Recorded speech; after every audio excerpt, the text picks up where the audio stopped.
David Lipka. To the goal line extended, it's Nate Solomon. The three attackmen, Rafis, Bomberry, and Solomon, have all been very quiet today. It's been the midfielders getting it done for the Orange.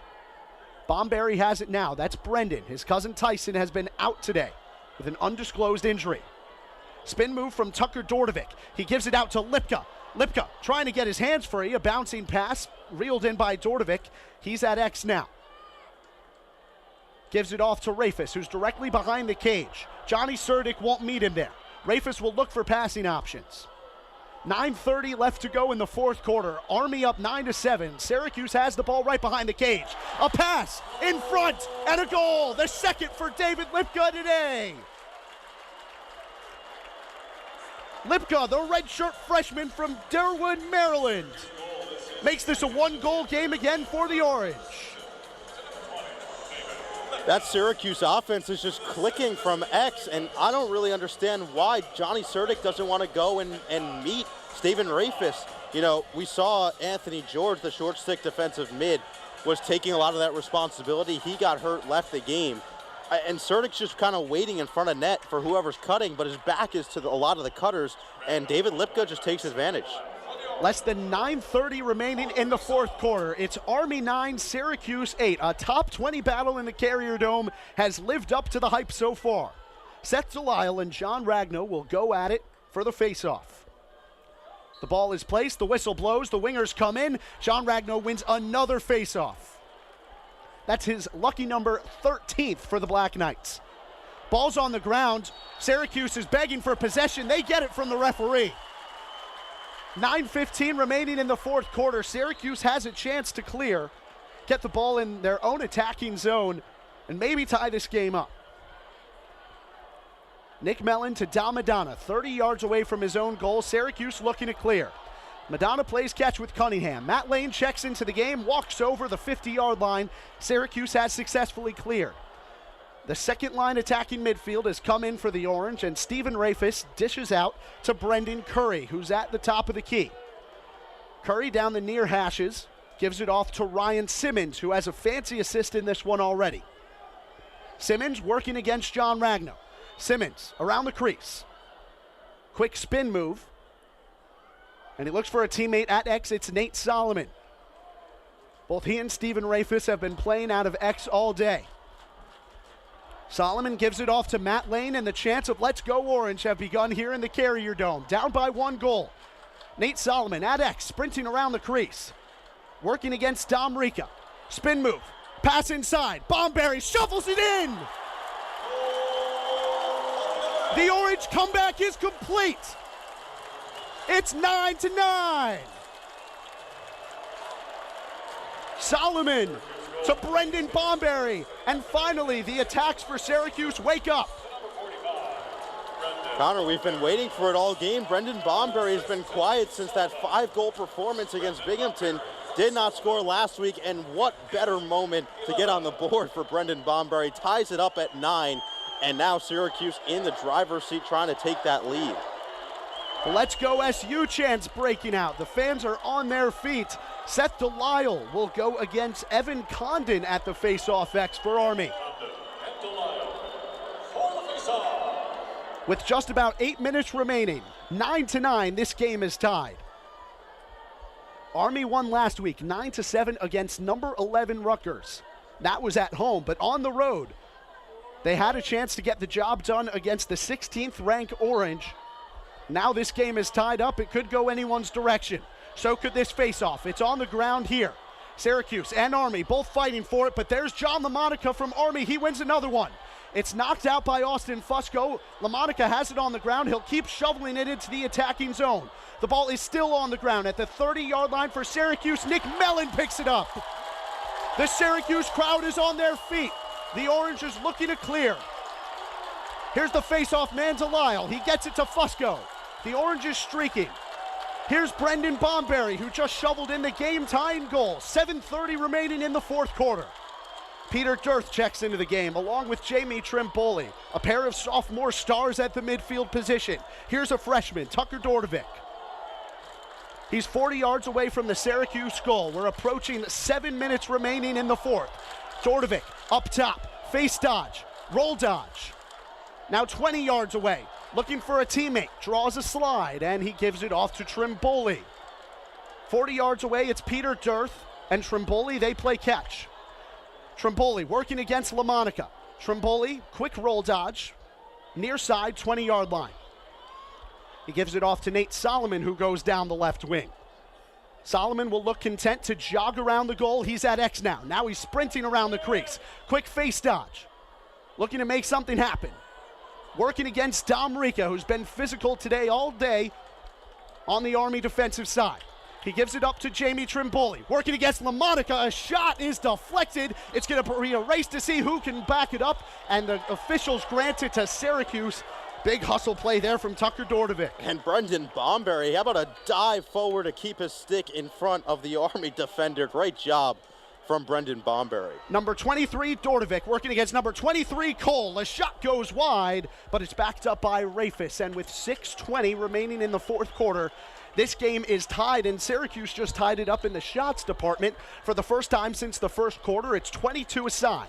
Stephen Rafis, a flag is thrown now. Syracuse trying to set a pick. The whistles blow. Who is this going to go against? Nate Solomon and Johnny Surdick both fell on the ground. The officials are having a discussion. So it looked like Solomon set a very solid screen, and Surdick absolutely ran through him like a locomotive. And I think it's going to go against Army the way it's looking like right now. Syracuse's man-up unit is coming onto the field. It's always a good sign for the Orange when they see Brad Voigt onto the field. And also when they see Johnny Surdick have to hit the sideline. He is a dominant defenseman, and he's gone for a minute. Wow, that's a huge break for Syracuse. Surdick started 15 games last season for the Black Knights. He was an All-Patriot League first-teamer and an honorable mention All-American. Syracuse 0 for 1 on the man-up opportunity today. It's Nate Solomon to Brendan Bomberry to Matt Lane 30 yards away. On the far hash right now, it's Jamie Trimboli. Trimboli fires. No, it's a pass. Nate Solomon inside, bottom left corner. Syracuse takes the lead with less than 6 minutes to go. It's 10-9 SU. Timeout Army. What a sequence.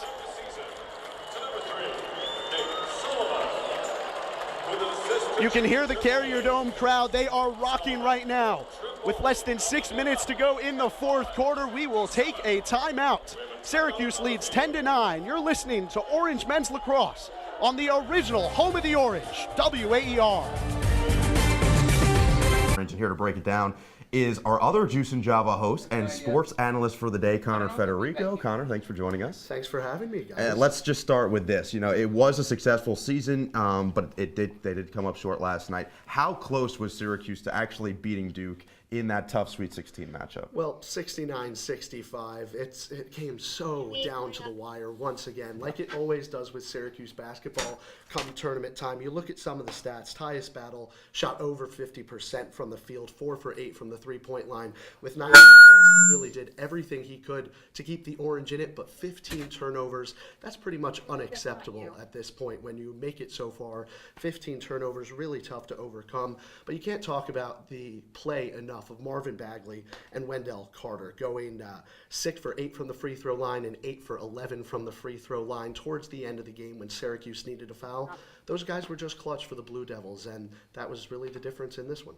So, I mean, we barely made it into the tournament, and here we are. We ended up in the Sweet 16. So we had a pretty good year, right? I never would have dreamed that us three would be having this conversation right now this morning. It was a really successful season overall.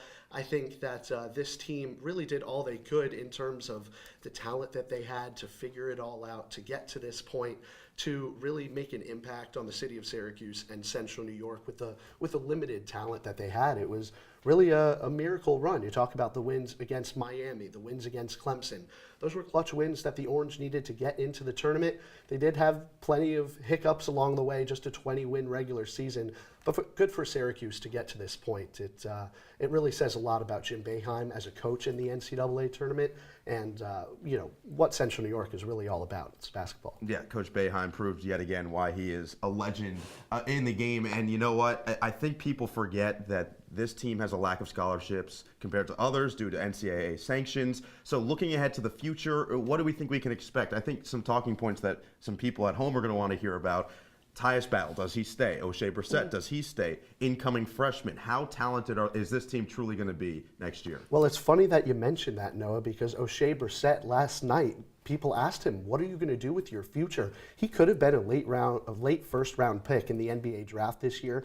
It seems like he's erring on the side of staying at school and staying at Syracuse. That's good to hear. Getting another year. That's really what Orange fans and Jim Boeheim especially want to hear. But when you talk about bringing in Darius Baisley next year and Jalen Carey, it's going to be a really stacked team for Syracuse. If Tyus Battle stays, he's also looking at that late first round, maybe early or mid-second round NBA draft stock. Other Syracuse guys in the past, they go a little bit early. They might consider it a bit of a mistake. They don't make as much of a wave as they want to. Maybe these guys stay, and maybe they put together a really good roster and maybe a deeper run next year. Yeah, that's something that Coach Boeheim had said earlier this year is a lot of these guys, we saw Malachi Richardson, we saw Tyler Lydon the last 2 years, late first-round picks, and they end up in the G League. They're not even really playing. I think that a lot of these players are starting to realize if you're not going early in the first round, then what's the point? Exactly, and we'll see what these Orange players decide to do. The one thing that we all know is they love Central New York. They love playing in front of 30,000 plus in the Carrier Dome. It's really an experience in it of itself. So we'll see if they stay. Yeah. Should be fun to watch. Well, thank you so much, Connor. My pleasure, guys. In the press, Braxton Miller moving it up, back out to Goodwin. Goodwin drives inside, blocked by Finkley. Mangakahia pushes it up the court now. The Orange has numbers. Tiana inside, the layup and one. It's a 5-0 run for the Orange. Syracuse responds, and it's Tiana Mangakahia getting it done on the inside. Big time. Finkley gets the block. Mangakahia all the way from East Coast to West Coast, and the foul. That's exactly what you want. And like I said, no reason to panic if you're Syracuse just yet. And they're hitting from three-point range, too. But they're not hitting from the free throw line. Mangakahia missed that one. The rebound actually went to Drummond, and she kicked it out of bounds. So we'll have a timeout on the floor. Oklahoma State up 16-11 with 5 minutes left to go in this first quarter. Syracuse finally responding in some way, shape, or form. 4 points and 4 rebounds so far for the point guard Mangakahia. Coleman drives inside for OK State, and she throws it away trying to find Jensen. Syracuse takes over, and if you can score on this possession, you're right back into this ball game. You said it best, Jonathan. If you're Coach Q and the Orange, do not panic. No, an excellent defense that time by Finkley. Coleman was driving. She stood her ground and forced her to throw it away. Mangakahia driving inside. Dish behind the back to Amaya Finkley. And Syracuse gets a bucket there. It's 16-13 Cowgirls. Braxton Miller drives inside. A free throw line jumper's no good. And Tiana's pushing it in transition once again. Mangakahia, a three. No good off the back iron. Rebounded by Miranda Drummond. Syracuse gets the offensive rebound there, something Coach Jim Littell of Oklahoma State said earlier this week. They didn't want that to happen. Isis Young jacks up a three, but it's short. And with 4 minutes and 11 seconds left to go in the first quarter, Syracuse only down 3 now after being down by 10 just a little bit ago. It's a 7-0 run. Yeah, and you don't mind seeing that from Isis Young. She was hot 2 for 2, bit of a heat check from the right wing, but how nice is it to have Finkley back in the game if you're Syracuse? Coming back from what looked like an injury, she's ready to go. The power forward Coleman shoots a three, and it doesn't go, in and out. Mangakahia pushing it in transition. She's got a long 2 attempt here. It's no good. Fight for the rebound. It's won by Finkley and kicked back out to Mangakahia. 2 straight possessions with offensive rebounds for the Orange. Finkley is standing tall right now, no doubt about that. Mangakahia drives inside. The ball stripped away out of bounds, and the Orange will inbound with 21 seconds left on the shot clock. 16-13 our score in Starkville, Mississippi. The winner of this game in the first round plays presumably Mississippi State, the host site today. They're playing Nicholls State later this afternoon. The inbound to Isis Young. She has trouble with it, but corrals it. Shalane Bailey into the game for the first time today for the Orange. Isis Young, a three. She cans it from downtown. This game's all tied up, 16-16 in the first quarter. Goodwin pushing the ball up. She breaks the Syracuse zone. A three for Hobbs, no good, and it's rebounded by Raven Fox. Shalane Bailey, back to Fox. And the layup's no good, rebounded by the Orange again. Isis Young thinks about a three, and she decides to dish it inside to Amaya Finkley. Finkley back outside, a pass is tipped away by Oklahoma State's Coleman. And Jonathan, we're not gonna have a lot of time in between baskets today because both these teams like to push the ball, plus the fact Syracuse has their press on. It hasn't exactly been working today. The whole idea of the press is to create turnovers, and if you look at this Oklahoma State team, they only average 11.5 turnovers per game. That's a mark that's 7th best in the country in terms of not turning the ball over. Yeah, that's a tough matchup, but if you're Syracuse, you like this pace. You want to run and gun. That's what they do best. How about Gabby Cooper? She's lighting it up, and that's what you want to see. Miranda Drummond, a left wing three, is short. Rebounded by Jensen for Oklahoma State. A tie ball game. Oklahoma State hasn't scored in the last 3 minutes. A pass inside now and a walk from Jaden Hobbs. This is her 9th start of the season. Is Hobbs one of the only Oklahoma natives that gets a good amount of playing time for the Cowgirls. Mangakahia with the ball for Syracuse. Passes outside to Nawaje, who kicks to Drummond. The three is no good, and it's rebounded by Oklahoma State and Hobbs. Hobbs dishes to Jensen, who's 30 feet away from the basket. Tie ball game, 2:15 left to go in the first quarter. First round of the NCAA Women's Basketball Tournament in 2018. Braxton Miller with the ball straight away. 13 on the shot clock. Down low to Jensen. She's doubled. Oklahoma State with Goodwin. Drives inside. It's stripped away. It comes off her knee, and it's Orange ball.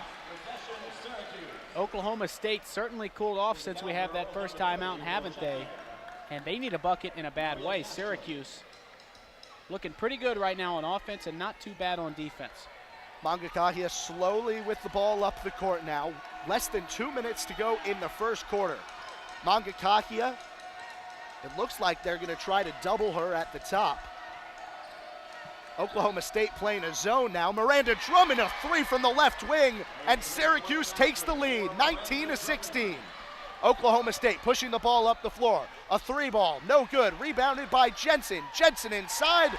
She's got the offensive board and the layup. Oklahoma State finally snaps its no scoring streak, but Syracuse leads. Miranda Drummond, another three. Give the assist to Tiana Mangakahia. It's 22-18. Drummond's hit 2 threes in a row.